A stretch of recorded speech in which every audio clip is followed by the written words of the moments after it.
todos, meu nome é Pedro Lenza e esse é o programa Apostila. Hoje nós vamos desenvolver o importante tema dos direitos e garantias fundamentais e para isso eu recebo aqui no estúdio os alunos da Faculdade Unicesp. Sejam muito bem-vindos e via internet nós estamos com os alunos do curso Imperium, lá de Vitória, no Espírito Santo. Sejam também muito bem-vindos, é uma grande honra dialogar sobre o importante tema dos direitos e garantias fundamentais. Eu pediria então para que os meus amigos aqui do estúdio se apresentassem. Qual o seu nome? Alex. Alex, qual o seu semestre, Alex? Primeiro semestre. Primeiro semestre. Maravilha. E a minha amiga, como é que se chama? Vanessa Campoy. A Vanessa. Eu sou no segundo semestre. Segundo semestre. Você é o? Péricles Lugos. O Péricles. Isso. Qual o seu semestre, Péricles? Primeiro. Primeiro, começando, animado. O curso é bom, viu? Maravilha. E você, como é que se chama? Pedro Henrique Porto. Pedro Henrique. Que semestre, Pedro? Primeiro semestre. Primeiro semestre. E a minha amiga? Selmara, cursando terceiro semestre. Terceiro semestre. Maravilha. Bom, para que a gente possa, então, iniciar o estudo sobre os direitos e garantias fundamentais, eu tenho que localizar os direitos e garantias na Constituição. Eles estão previstos ali no título 2 e se dividem em direitos e deveres individuais, direitos e deveres coletivos, os direitos sociais do artigo 6º, e nós temos também a previsão de direitos de nacionalidade e partido político e direitos políticos. Esses são os direitos fundamentais. Nós vamos procurar hoje analisar um aspecto geral, uma teoria geral dos direitos fundamentais, para que então a gente possa então partir para o nosso quiz, na terceira parte do programa. Muito bem. A doutrina procurou identificar o que chamaram de gerações de direitos fundamentais. Essa expressão, geração de direito fundamental, pode ser atribuída, dentre tantos, ao professor Norberto Bobbio, no livro chamado A Era dos Direitos. E, ao identificar as gerações, ele busca classificar em 4 grandes gerações os direitos fundamentais. A doutrina mais moderna, ela prefere a utilização não da expressão geração, mas da expressão dimensão de direitos fundamentais. Talvez aqui o professor Ingo Sallet seja o grande representante dessa nova perspectiva, no sentido de que a expressão dimensão ela se mostra muito mais adequada, porque geração poderia dar a entender que uma geração nova teria substituído uma geração anterior, quando isso não é verdade. O que se tem são momentos de evidenciação de um direito e garantia. E não se pode imaginar que uma geração nova ela venha a substituir uma geração antiga, porque ela avança sem retroceder. Existe um princípio bastante importante que nós vamos chamar aqui de princípio da proibição da evolução reacionária. Por isso é que tenho sustentado que o poder constituinte originário ele não é incondicionado do ponto de vista absoluto. Haveria alguma certa limitação mesmo à manifestação do poder constituinte originário. A gente poderia pensar que os tratados internacionais, a questão de proteção a direitos humanos, seriam aqui limites à manifestação mesmo do poder constituinte originário. Muito bem. Essa doutrina busca, então, identificar as dimensões ou gerações. A primeira dimensão ou geração, ela coloca em evidência os direitos individuais, as liberdades individuais, os direitos políticos. E por que isso? Porque saíamos de um Estado autoritário, entrávamos num Estado de direito, e o que se buscava era um afastamento do Estado das relações entre particulares. A gente poderia pensar até, vejam lá meus amigos da faculdade, do curso Império, a ideia de um absenteísmo estatal, a ideia de que o Estado devesse se afastar das relações entre particulares. Até porque o Estado ele foi bastante evidente durante o autoritarismo. Muito bem. O que vai se perceber é que esse afastamento do Estado vai levar a uma situação de incertezas.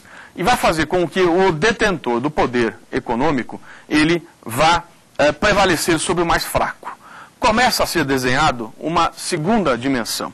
E essa segunda dimensão tem como ponto marcante a Revolução Industrial. São os direitos sociais que se evidenciam, e a gente poderia pensar na Constituição Doméstica de 1917, na Constituição da Alemanha de Weimar de 1919 e no direito brasileiro, na Constituição de 34. É o momento de surgimento dos direitos sociais. Avançando, a doutrina pensa agora na proteção dos direitos de solidariedade, dos direitos de fraternidade. É a terceira dimensão.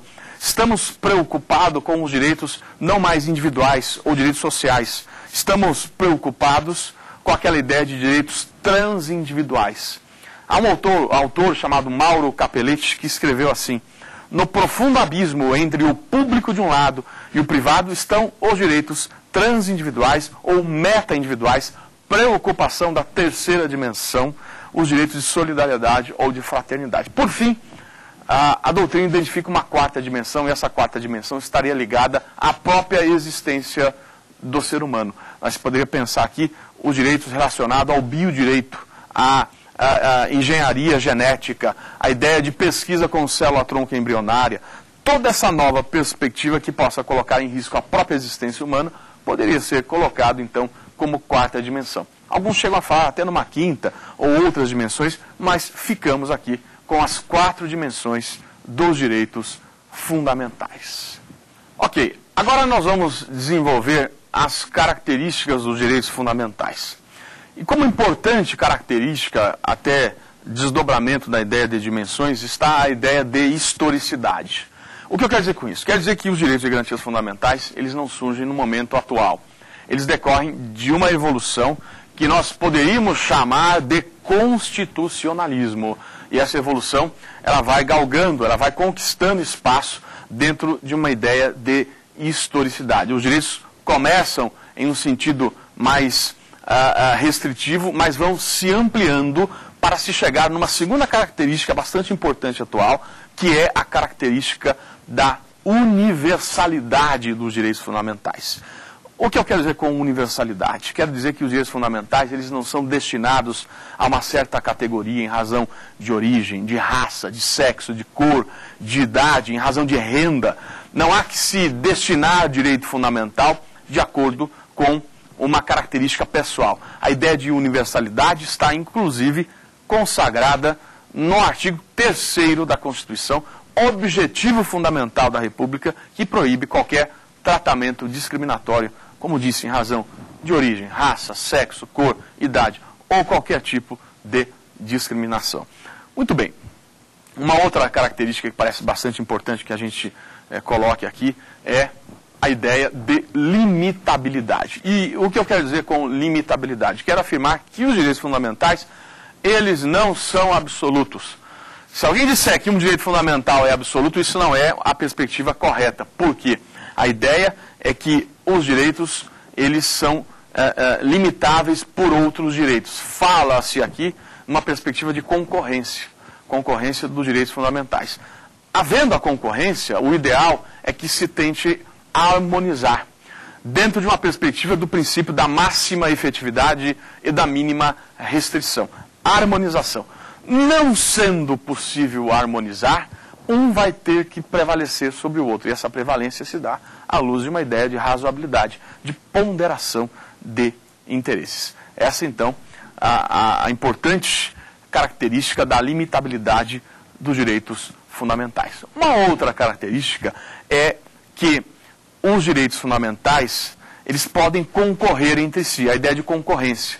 Isso significa que eu posso ter um direito fundamental e ser ao lado dele verificado a manifestação de um outro direito fundamental. Vamos dar um exemplo. Um determinado jornalista, ele passa uma matéria e ao final ele faz um comentário sobre aquela matéria. Ele tem ali a liberdade de informação e a liberdade de manifestação do pensamento. Uma concorrência de direitos fundamentais. Uma outra característica dos direitos fundamentais é a irrenunciabilidade. Esse ponto é bastante importante, porque quando a doutrina afirma que os direitos são irrenunciáveis, isso não significa que eles possam ser em uma certa medida, flexibilizados. E eu dou um exemplo. Ao se falar em direito à imagem, a gente poderia pensar em um Big Brother da vida. E imaginar, então, que não se poderia, de forma alguma, entrar em um Big Brother, seria tratar de forma absoluta a característica. Então, não se dá, não se afirma que seria algo absoluto. Então, portanto, é possível que você flexibilize o direito fundamental, o direito à imagem, de novo, dentro de uma ideia de ponderação, dentro de uma ideia de razoabilidade.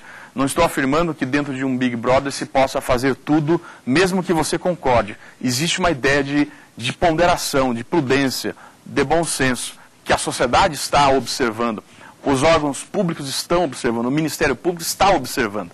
Então, essa importante ideia de flexibilização, sem que a autonomia da vontade privada ela prevaleça de forma absoluta.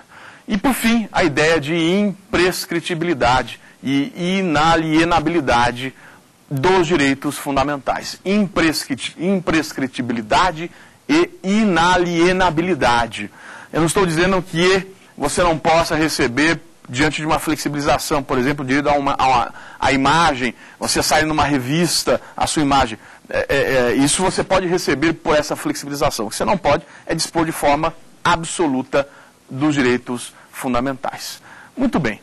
Agora vamos falar da abrangência e aplicabilidade dos direitos fundamentais.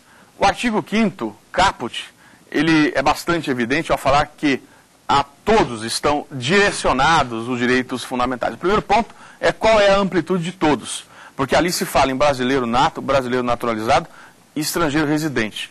Naturalmente que um estrangeiro de passagem pelo território brasileiro, ele também tem o direito e garantia fundamental assegurada. Posso imaginar a impetração de um habeas corpus por um estrangeiro, eventualmente preso de modo ilegal pelo Estado brasileiro. Ele pode, um estrangeiro de passagem, se valer do importante remédio do habeas corpus. Então não é, como está de modo explícito no caput, que o todos abrange ali apenas os estrangeiros residentes, estrangeiro de passagem, pessoa física, pessoa jurídica, brasileiro nato, brasileiro naturalizado. A amplitude tem que ser a maior possível.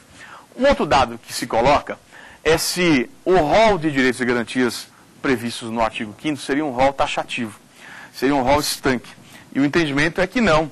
É possível que se encontrem direitos e garantias não apenas confinados dentro dos incisos do artigo 5º, mas ao longo da Constituição. Eu dou um exemplo, o princípio da anterioridade tributária, previsto lá no artigo 150, lá na frente. É um direito e garantia individual de se preparar para pagar um novo tributo. Então, portanto, o direito e garantia não se confina aos artigos, aos incisos do artigo 5º. E também é importante que se lembre que o Brasil pode assinar tratados fundamentais de direitos humanos, tratados e convenções internacionais de direitos humanos.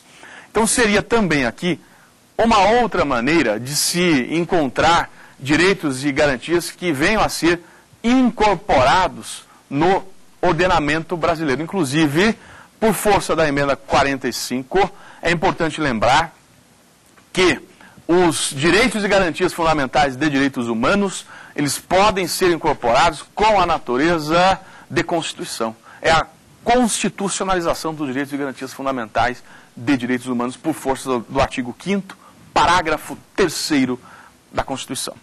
Um outro dado bastante importante é o que está contido no artigo 5º, parágrafo 1º, que diz que os direitos e garantias fundamentais têm aplicação imediata.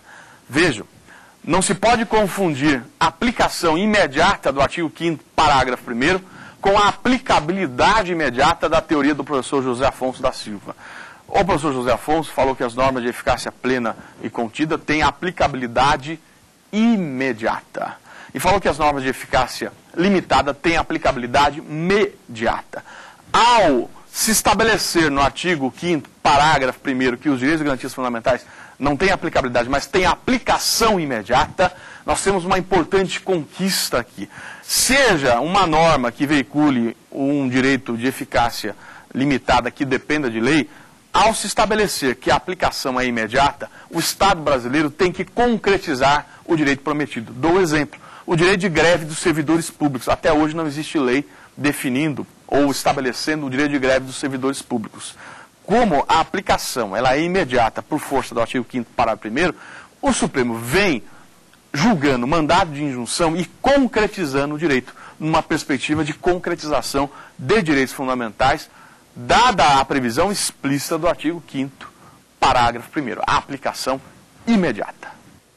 Muito bem, agora nós vamos desenvolver a ideia de eficácia horizontal ou de eficácia vertical dos direitos fundamentais. Os meus amigos sabem muito bem que os direitos fundamentais devem ser aplicados na relação entre o Estado e o particular. Essa é uma ideia de eficácia vertical entre o Estado e o particular. A questão que resta e se discute é se os direitos fundamentais poderiam ser aplicados também nas relações entre particulares. E aí é que entra a expressão eficácia não vertical, mas eficácia horizontal dos direitos fundamentais, eficácia privada ou eficácia externa dos direitos fundamentais. E muito se discutiu se seria possível essa aplicação na relação entre particulares. Vamos dar um exemplo. Na relação entre o Estado, em um determinado concurso público, um candidato ele é excluído porque na fase oral assume a sua condição de homossexual. A exclusão do concurso se dá por um puro preconceito da banca. Essa questão verídica foi resolvida pelo Poder Judiciário. O Judiciário, analisando a prova oral do candidato, reconhece que houve preconceito e que a não aprovação decorreu de uma violação de um direito de garantia fundamental, especialmente o princípio da não discriminação e a dignidade da pessoa humana. O Judiciário julga a medida judicial e determina que o Estado dê a posse para aquele candidato ao concurso do Ministério Público.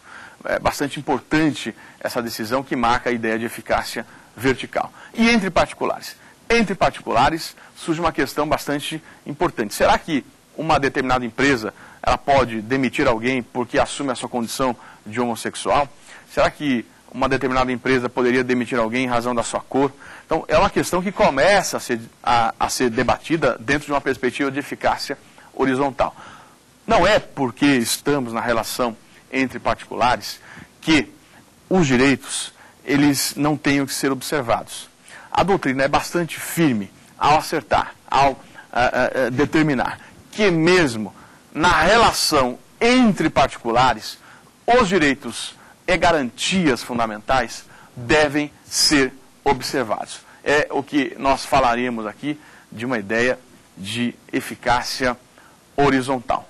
Por mais que a autonomia da vontade privada deva ser observada nas relações entre particulares, aqui existe uma colisão de direitos fundamentais.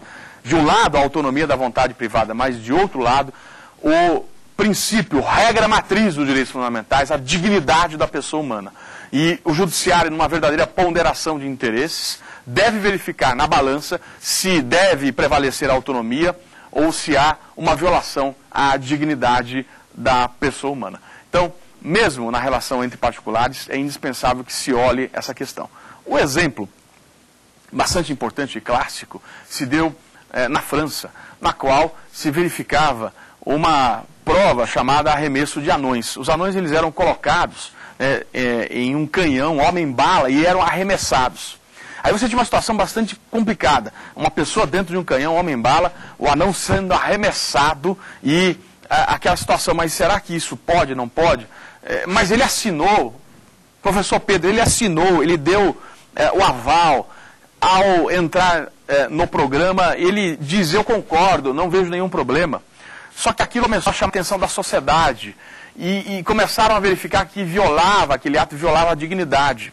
Então você tem uma situação que o Estado interfere para que mesmo na relação entre particulares, a dignidade seja observada. Então, portanto, a eficácia horizontal é uma importante conquista dentro de uma ideia de sociedade de direito, de sociedade democrática de direito. Pois bem, resta agora analisar, já que os direitos fundamentais se aplicam também nas relações entre particulares, resta analisar de que maneira eles devem ser veiculados. Isso quer dizer, se os direitos fundamentais devem ser veiculados necessariamente por meio de um instrumento chamado lei, de um ato normativo, ou se eles decorrem da própria Constituição. Aqui surgem basicamente duas teorias. A teoria da eficácia indireta ou mediata dos direitos fundamentais. Segundo essa teoria da eficácia indireta ou mediata dos direitos fundamentais, a aplicação dependeria necessariamente da existência de lei. Não bastaria a previsão na Constituição. Seria indispensável a existência de uma lei. E essa ideia de eficácia indireta ou mediata teria tanto uma dimensão positiva como uma dimensão proibitiva. O que se entende por dimensão positiva? A ideia de que o legislador deve ser incentivado para que estabeleça normas e regras de direitos fundamentais, do ponto de vista positivo. E o que seria a dimensão proibitiva? A ideia de que o legislador não pode, ao legislar, violar direitos e garantias fundamentais. De qualquer forma, a necessidade de lei, tanto de modo positivo como de modo proibitivo. Muito bem. A outra teoria, ela estabelece que os direitos e garantias, eles não dependem de lei. Que seria possível o reconhecimento de direitos e garantias decorrentes da própria Constituição, mesmo que não exista uma lei tratando da matéria. É o que nós vamos chamar aqui de eficácia direta ou imediata dos direitos fundamentais. Eficácia direta ou imediata dos direitos fundamentais. Vejam aqui uma questão bastante importante, e eu já vou deixar muito claro que a doutrina e a jurisprudência do Supremo Tribunal Federal adotam a teoria da eficácia direta ou imediata. Entendem que, mesmo que não exista lei, é possível a aplicação de direitos fundamentais na relação entre particulares. Vamos dar um exemplo, e vamos falar com os meus amigos lá do Curso Império, que nos ouvem via internet. Um exemplo bastante importante, meus amigos do Curso Império. Uma determinada empresa, uma fábrica de lingeries, ela fazia com que as suas funcionárias passassem, ao final do expediente, por um constrangimento brutal. Era uma fábrica de lingerie e passavam elas por uma revista íntima para verificar se estavam furtando ou não a lingerie da empresa, da fábrica. Então, olha que situação complicada. Ao final do expediente, as moças tinham que passar pela revista íntima. Numa salinha, verificavam não a bolsa, mas se a moça vestia a lingerie. A moça tinha que se despir na frente lá de algum funcionário para que verificasse isso. Aí houve uma discussão judicial e o que a empresa alegou é que a funcionária, ela havia concordado na hora da contratação. Ela tinha concordado. Ela tinha dito que se submeteria àquilo. Eu tenho que deixar muito claro aqui que, especialmente quando se trata de uma contratação, muitas vezes a pessoa está numa situação fragilizada. Muitas vezes a pessoa está desempregada e faz de tudo para conseguir aquele emprego. E se submete a questões desumanas como essa. Foi quando, então, o judiciário brasileiro reconheceu que, mesmo que não existisse lei, a autonomia da vontade privada não poderia prevalecer, porque aquele ato violaria a dignidade da pessoa humana. Numa ponderação de interesses, deixou muito claro o Supremo, que mesmo que não exista uma lei tratando do assunto, o direito ele vai irradiar da Constituição, e a gente poderia falar aqui numa eficácia irradiante dos direitos fundamentais, no sentido de que a dignidade, regra matriz dos direitos fundamentais, ela seja observada. A posição foi muito importante, o Supremo, em vários outros precedentes, deixou muito claro isso, como, por exemplo, a aplicação do princípio do contraditório na exclusão de um associado de um clube. Um procedimento, o associado sendo excluído sem contraditório. Portanto, essa importante conquista da ideia de que os direitos fundamentais vão se irradiar da própria Constituição, até dentro de uma perspectiva de força normativa da Constituição, uma perspectiva do neoconstitucionalismo.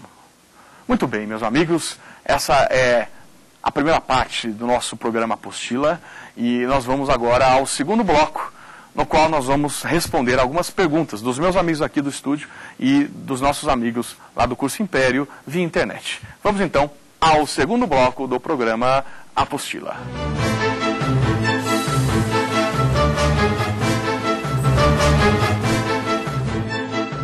Estamos de volta com o programa Apostila. Esse é o segundo bloco e nós vamos responder algumas perguntas dos alunos aqui do estúdio e dos alunos do Curso Império via internet. Vamos começar pelo estúdio. Eu queria saber se tem alguém aqui que quer fazer alguma pergunta. Professor, como é que você chama mesmo? Vanessa Unicesp. A Vanessa. Vanessa, pois não, Vanessa, qual a pergunta? Qual a dimensão do direito fundamental em relação às células tronco-embrionárias? As células tronco-embrionárias. Esse é o tema, ele é bastante importante, até porque o Supremo, ele já resolveu essa questão. O Supremo já julgou a pesquisa com célula tronco-embrionária na ADI 3510. E me parece que naquela classificação, para aqueles que aceitam aquelas quatro dimensões, que a pesquisa com célula tronco-embrionária poderia ser classificada como uma quarta dimensão de direitos fundamentais, até porque está ligada à própria existência do ser humano. Então, me parece bastante importante essa sua pergunta, porque há uma definição, no meu sentido, do conceito de vida pelo Supremo. O Supremo define no julgamento da ADI 3510 o que é vida. Ele teria que saber se já existia vida no momento da pesquisa para saber se a pesquisa violaria o direito à vida, o direito fundamental à vida. Só que, no julgamento, por maioria de votos, o Supremo entendeu que a vida ela não começa ainda fora do útero, quando a pesquisa é feita. A vida começa apenas depois que o embrião é introduzido dentro do útero da gestante. E depois, quando começa a ser desenvolvido o cérebro. Então, portanto, a saída do Supremo foi: a pesquisa é possível porque a vida ainda não se iniciou. A pesquisa é feita com célula tronco embrionária de embriões que foram fertilizados in vitro e ainda não são introduzidos na gestante. Então, essa foi a importante saída pelo Supremo e que lá na frente fez com que, até analisando outros valores, fez com que a ideia de desenvolvimento científico, a ideia de solidariedade, o desenvolvimento de pesquisa para tentar salvarem-se vidas, a ideia de proteção à saúde, um outro valor lá na frente, no 196, justificasse a pesquisa com célula tronco embrionária. Bela pergunta, gostei. Agora vamos verificar se os meus amigos lá do Curso Império têm alguma pergunta. Sim, temos. Qual o seu nome mesmo? Meu nome é Karen. Ok, Karen, qual a pergunta? Como fica a questão do aborto do feto anencefálico numa perspectiva dos direitos fundamentais? A questão do aborto, ela é interessante porque é um tema ligado à pesquisa com célula tronco. Bela pergunta, gostei. E o Supremo precisa resolver essa questão. Está sendo discutido na DPF número 54 a possibilidade ou não do aborto do feto anencefálico. A grande questão que se coloca ali é se já existiria vida para que então pudesse se falar em aborto ou não. Se já existiria vida para que se falasse em interrupção da gravidez. Muito bem, como a gente apresentou a ideia do Supremo que o conceito de vida ele começa depois que o embrião ele é introduzido dentro do útero da gestante e após o desenvolvimento de algum período, o Supremo deixou claro que a vida começa quando surge o cérebro, ou o desenvolvimento de cérebro. E se, me parece, essa questão não foi resolvida ainda, se conseguir demonstrar, do ponto de vista científico, que eu tenho 100% de certeza que o feto anencefálico, ele não tem nenhuma perspectiva de sobrevida porque não tem cérebro, e esse é o dado que tem que ser muito importante. Eu tenho que ter a certeza absoluta do ponto de vista científico que ele não tem cérebro. Parece que a saída do Supremo é admitir o aborto. Porque não haveria, vejam, sob o conceito de vida dado pelo Supremo, ainda a existência de vida. Eu não vou entrar no aspecto aqui religioso. No outro aspecto, eu estou tentando analisar de modo frio, de modo abstrato, não que essa seja uma decisão imposta pelo Estado, mas que essa decisão caiba à pessoa. Não estou dizendo que o Estado vai dizer que todas as mulheres devam fazer o aborto na hipótese de feto com anencefalia. Estou dizendo, passa a existir a liberdade individual da gestante para que ela decida dentro de uma ideia de dignidade da pessoa humana. Porque conduzir uma gestação sabendo que ao nascer não haverá vida, realmente é um sofrimento psicológico tremendo para a gestante também. Então, ao lado da dignidade da mulher na condução da gravidez. Então, me parece que a solução venha a ser essa. Mas eu tenho que ter 100% de certeza do ponto de vista científico, sem também entrar no aspecto religioso, até porque o Brasil é um país leigo, laico ou não confessional. Perguntas no estúdio. Bruno. Alex, qual é a sua pergunta? É a questão de rodeios no Brasil. É possível ter rodeios no Brasil? E como é que fica a condução do animal? Olha que pergunta inteligente. Gostei, viu, Alex? E a pergunta do Alex é bastante importante porque eu tenho que tentar analisar se a amplitude dos direitos e garantias fundamentais no todos do artigo 5º engloba o animal. Olha que pergunta interessante. O animal tem direito? Olha que... Eu gostei da pergunta. Será que o mico-leão dourado tem o direito? Outro dia eu vi um procurador impetrar um habeas corpus em nome de um chimpanzé. Chimpanzé, fulano de tal, residente domiciliado no zoológico, vem impetrar a ordem de habeas corpus porque está sofrendo um constrangimento da sua liberdade de ir e vir. Será que o animal é titular de direitos? Olha que pergunta. Será que as árvores da Amazônia podem entrar com uma medida judicial pedindo liminar para que não sejam cortadas? Gostei da pergunta, viu? E eu entro numa ponderação de interesses, de valores também, ponderação. O professor Daniel Sarmento tem um trabalho bastante importante sobre a ideia de ponderação de valores, de interesses, e aqui eu acho que cabe bem. De um lado, você tem, de fato, a proteção constitucional contra a crueldade dos animais, ou contra os animais, que está prevista essa proteção na Constituição. E do outro lado, você tem a questão da cultura. A cultura, o desenvolvimento da cultura. Será que rodeios é cultura? Eu não estou falando da Espanha. A Espanha, talvez as touradas tenham uma perspectiva cultural muito grande, mas os rodeios aqui têm que ser vistos com muito cuidado. Tanto é que existem leis federais disciplinando o uso de esporas, o tipo de prova.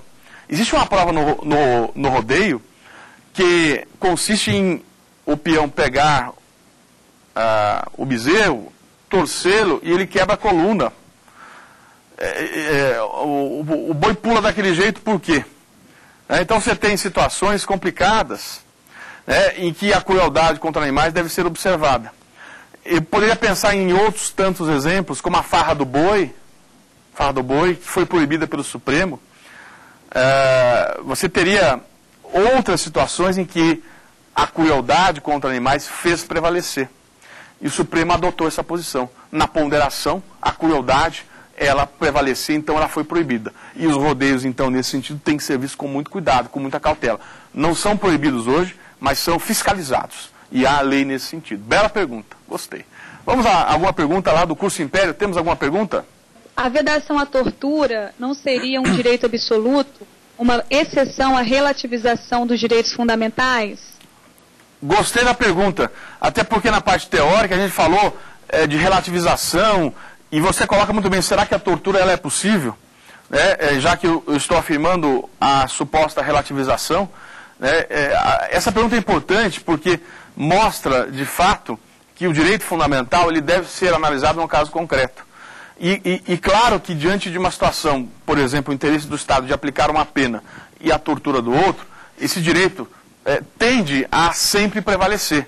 Na verdade, eu não consigo vislumbrar realmente, dentro de um Estado atual, uma flexibilização de alguns valores como esse que você coloca, como a questão da tortura. O direito à vida foi flexibilizado pelo direito brasileiro em várias situações. A questão da tortura se mostra muito complicada, até prevista lá no artigo 3º. Aliás, a tortura, ela foi, diga-se de passagem, o argumento utilizado para a súmula vinculante sobre o uso de algemas, a proibição de tortura, súmula vinculante número 11. Então, a pergunta é bastante importante porque alguns valores dentro de uma sociedade democrática avançada começam a ser fechados e de difícil relativização, flexibilização. Tanto é assim que, até para efeito de uma nova Constituição, de um novo poder constituinte originário, eu tenho afirmado de modo muito categórico que não é porque é uma nova Constituição que ela poderá admitir a tortura como pena. Até porque o direito não pode retroceder, é a proibição da evolução reacionária. Então, o seu exemplo é muito importante para que se tome muito cuidado quando se fala naquela relativização. Claro, tem que se olhar o caso concreto para verificar a amplitude dessa característica. Bela pergunta, parabéns. E agora a gente vai para alguma pergunta aqui do estúdio. Tem alguma pergunta aqui? Pois não, como é que você chama? Pedro. Pedro? Meu xará. E aí, Pedro, qual a pergunta? Tomando como base os direitos fundamentais, como fica a questão da liberdade de crença? A liberdade de crença, esse é um tema polêmico. Vejam as notícias, né? Determinado cartunista foi assassinado em razão, supostamente, discutia se havia influência da liberdade de crença ou não. Outra informação que eu recebi há um tempo atrás foi que uma mulher de um ex-prefeito no Paraná, salvo engano, ela teria assassinado uma criança em um ritual. Então a pergunta ela é importante. Você tem a liberdade de crença e a manifestação dos rituais, mas até onde vai esse limite? O ritual consistia em oferecer o sangue de uma criança recém-nascida para a divindade. Isso não é história, isso aconteceu. Todo mês eles faziam um ritual que pegava uma criança recém-nascida e oferecia o sangue dela para a divindade. Então você vai dizer, liberdade de crença. Eu não, eu vou dizer, é homicídio, é homicídio qualificado. E claro que nessa ponderação, a liberdade de crença e a manifestação dos rituais, ela tem que ser vista à luz do valor vida. É novamente aquela questão de ponderação que deve ficar muito evidente.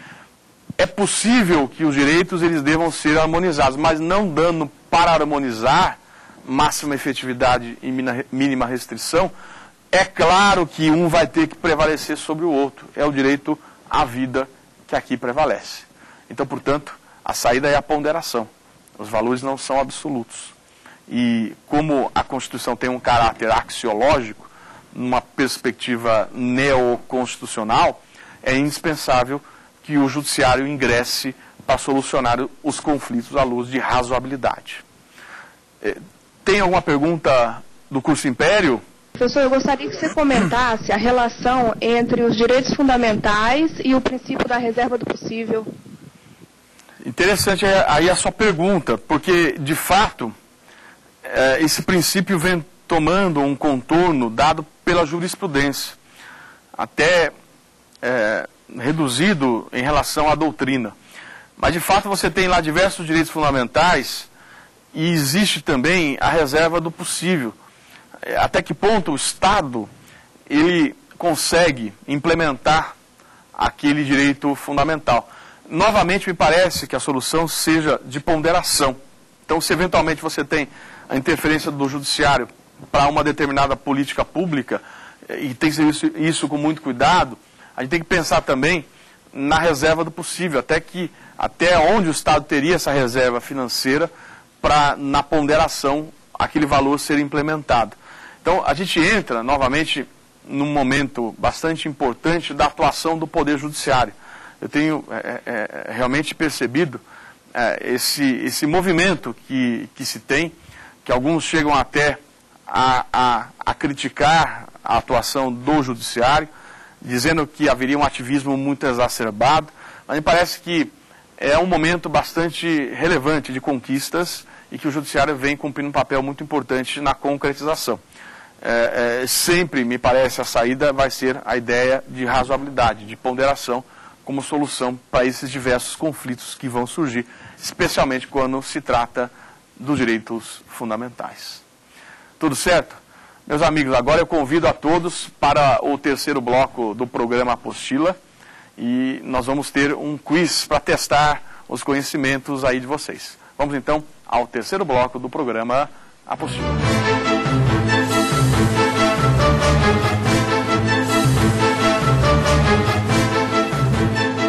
Muito bem, essa é a terceira parte do programa Apostila. Vamos ao quiz. Eu queria deixar bem claro que o quiz não é uma competição. Nós vamos apenas testar os conhecimentos e analisar algumas questões propostas. Eu pedi então para a gente olhar as questões que estão na lousa, no nosso telão aqui.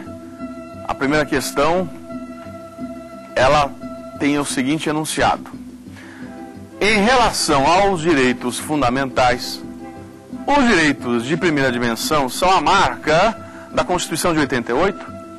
2.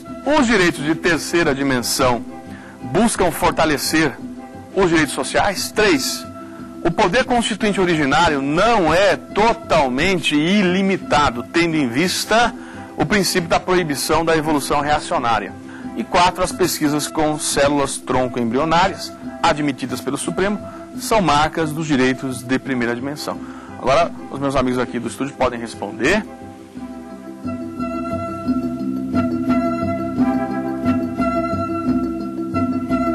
E então vamos à nossa resposta. A resposta correta é: a 3 está muito bem colocada, porque o poder constituinte originário ele não é totalmente ilimitado dentro dessa perspectiva de proibição de uma evolução reacionária e de alguns direitos que devam ser protegidos, como muito bem os meus amigos lá do curso fizeram a pergunta de alguns valores que devam ser continuados lá para frente. Vamos à segunda pergunta do nosso quiz, que tem o seguinte enunciado: em relação às características dos direitos fundamentais, os direitos fundamentais têm a sua origem a partir da Primeira Grande Guerra, buscando limitar as atrocidades vivenciadas. 2. Tendo em vista a irrenunciabilidade dos direitos fundamentais, não é possível, ao menos teoricamente, a existência de reality shows. Como desdobramento da ideia de universalidade dos direitos fundamentais, a doutrina admite o sufrágio censitário. E, por fim, diante da colisão de direitos fundamentais, deverão ser observados os princípios da máxima observância e da mínima restrição. Vocês podem responder, meus amigos aqui do estúdio. Vamos lá.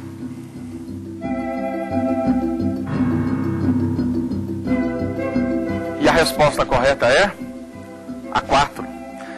Diante de colisão, e a gente falou bastante isso, o que deve se fazer é uma tentativa de ponderação. Muito bem, a terceira pergunta do quiz tem o seguinte enunciado: no tocante à abrangência dos direitos fundamentais, o artigo 5º apresenta um rol taxativo e exaustivo.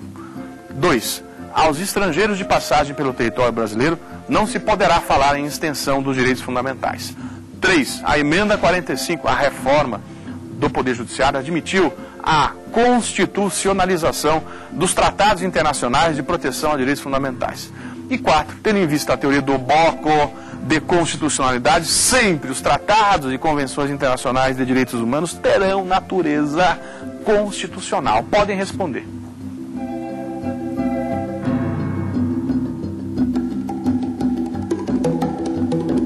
E a resposta correta é, vamos lá, a número 3. De fato, foi a emenda 45 que admitiu essa perspectiva de que os tratados e convenções internacionais de direitos humanos pudessem ser recebidos com a natureza de Constituição, desde que fossem aprovados por um quórum diferenciado de 3/5 em cada casa e em 2 turnos. Então, vamos ao nosso próximo questionamento. Em relação à aplicabilidade agora das normas definidoras dos direitos e garantias fundamentais, tendo em vista a sua aplicação imediata, o STF, no tocante ao mandado de injunção, consagra a posição concretista. 2. A exigência do exame de ordem mostra-se constitucional, já que a regra contida no artigo 5º, inciso 13, tem eficácia limitada. 3. A aplicação imediata sustenta a posição concretista, tendo em vista a marca dos direitos de primeira dimensão. E 4. As normas definidoras dos direitos e garantias fundamentais têm aplicação imediata. Podem responder.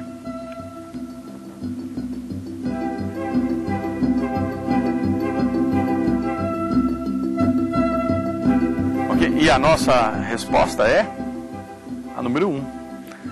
Tendo em vista a sua aplicação imediata, o Supremo ele vem caminhando para que o mandado de injunção ele tenha justamente essa perspectiva concretista.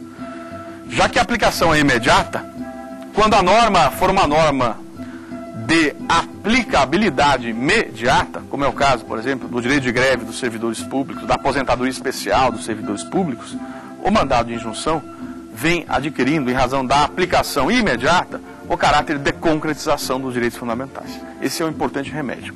A próxima pergunta, por favor, em relação à eficácia dos direitos fundamentais, a jurisprudência do Supremo não admite a eficácia horizontal.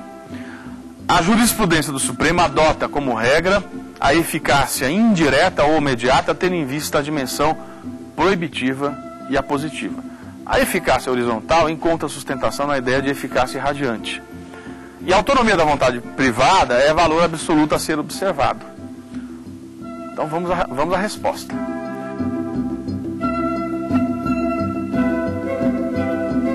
E a nossa resposta é a número 3. De fato, a eficácia horizontal, ela encontra sustentação dentro de uma ideia de eficácia irradiante dos direitos fundamentais. Nós vimos que os direitos fundamentais, eles vão se irradiar da Constituição para que atinjam os particulares, mesmo que não exista lei. A nossa próxima pergunta tem o seguinte enunciado. Vamos lá? No tocante aos direitos fundamentais, não se admite a eficácia vertical sob pena de se violar a dignidade da pessoa humana. 2. A isonomia substancial não pode ser analisada como desdobramento da ponderação de interesses. 3. Os rodeios estão liberados na medida em que não se pode falar em direitos subjetivos dos animais. E 4. A autonomia da vontade privada deve ser ponderada à luz da dignidade da pessoa humana. Vamos à resposta, gente? Vamos lá? O que vocês acham que está correto?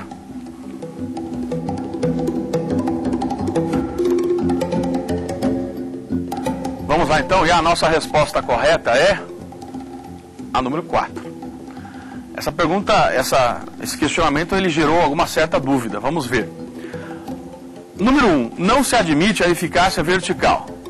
Nós sabemos que a eficácia vertical ela é admitida. O que é a eficácia vertical? É a relação entre o particular e o Estado. A eficácia vertical ela é perfeitamente admitida. 2. A isonomia substancial não pode ser analisada como desdobramento da ponderação de interesse. Errado. Porque a isonomia, no seu aspecto material, ela analisa a ponderação de valores, ponderação de interesses, para que se chegue ao conceito de isonomia substancial, não meramente formal. Os rodeios estão liberados na medida em que não se pode falar em direito subjetivo dos animais. Essa pergunta entrou muito na nossa discussão. De fato, não me parece o animal tenha ele um direito subjetivo. Eu estou dentro de uma perspectiva mais antropocentrista. Não me parece o animal seja titular de direitos, mas é o ser humano que pleiteia a proteção de direitos relacionados ao meio ambiente, aos animais. Não parece ser o animal o titular de interesse. Por isso, o erro aí da nossa pergunta número 3. Ok? Vamos ao próximo questionamento. A respeito dos direitos fundamentais, a dignidade da pessoa humana sustenta o reconhecimento da união homoafetiva. 2. A dignidade da pessoa humana não é considerada por parte da doutrina como regra matriz dos direitos fundamentais. 3. Na relação entre particulares prevalece a autonomia da vontade privada. 4. O judiciário deve aplicar a regra constitucional sem a ponderação de valores? Vamos à resposta.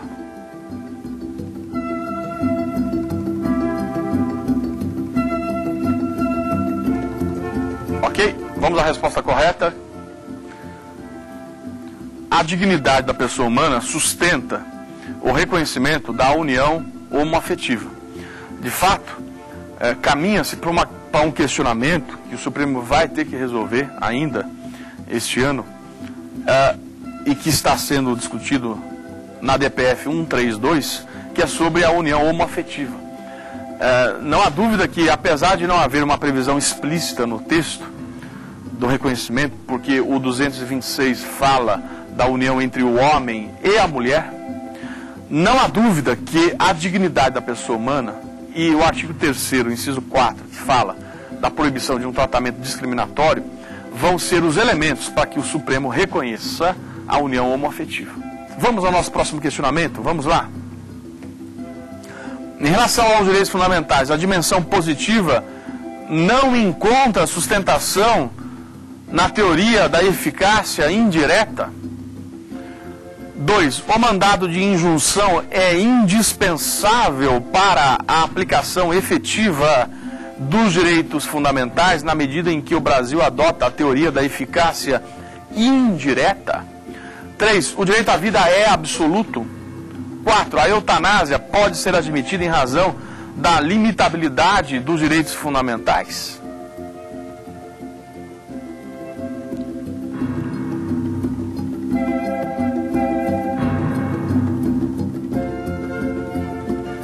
Vamos então, a resposta correta é a número 4. A eutanásia pode ser admitida. São questões que se completam. Tanto não é absoluto o direito à vida que a eutanásia, apesar de não ter sido resolvida pelo Supremo ainda, é um tema bastante importante que vem caminhando dentro de uma ideia de continuar vivendo com dignidade. Então, o direito à vida não é simplesmente viver, mas viver dentro de uma ideia de dignidade. E o Conselho Federal de Medicina chegou a regulamentar o ponto da eutanásia, mas o tema ainda precisa ser muito debatido no nosso judiciário. Próximo questionamento, em relação à dimensão dos direitos fundamentais, os direitos de solidariedade são definidos pela doutrina como de segunda dimensão. A ação civil pública apresenta-se como instrumento de proteção aos direitos de primeira dimensão. A Constituição de Weimar influenciou o texto de 1891. Segundo Mauro Capelletti, entre o público e o privado estão os direitos transindividuais, preocupação do constitucionalismo do futuro. É com vocês.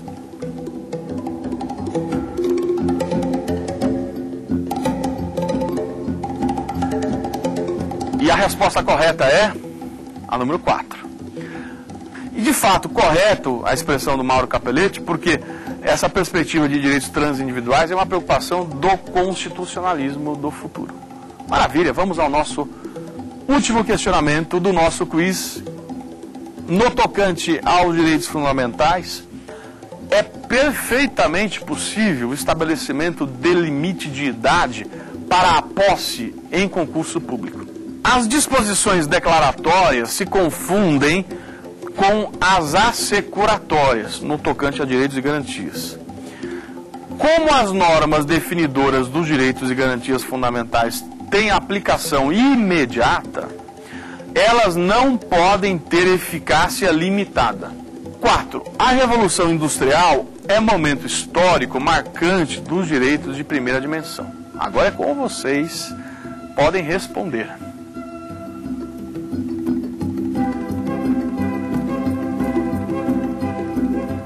E a resposta correta é a número 1. O limite de idade, ele pode ser estabelecido. Então, um determinado concurso que exija um vigor físico pode exigir o limite de idade.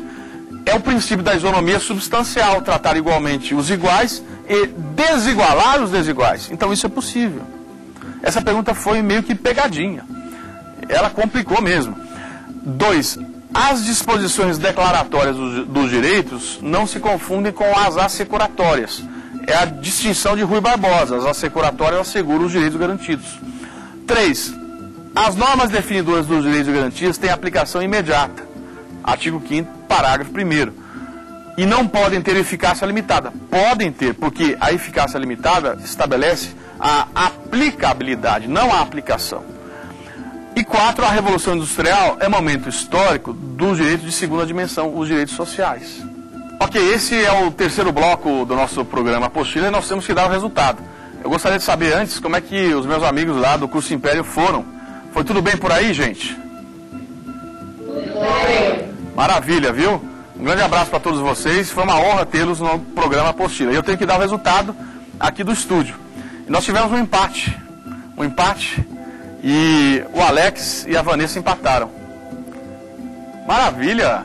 O Alex vai receber um livro, o nosso kit apostila, e a Vanessa recebe um outro livro. Parabéns mesmo. Mas olha, aqueles que não foram muito bem, isso não é para desanimar. Aqui não é uma competição. Nós estamos diante de um programa. Isso, não levem isso como uma competição, por favor. Eu queria dizer que esses programas, né, que envolvem conhecimento, eles são muito bem-vindos, porque eles têm esse papel de dar muita energia para os meus amigos estudantes, concurseiros do Brasil. A gente não pode desanimar jamais. Então, só peço isso, continuem firmes aí na luta pelo ideais de vocês e não desistam dos sonhos.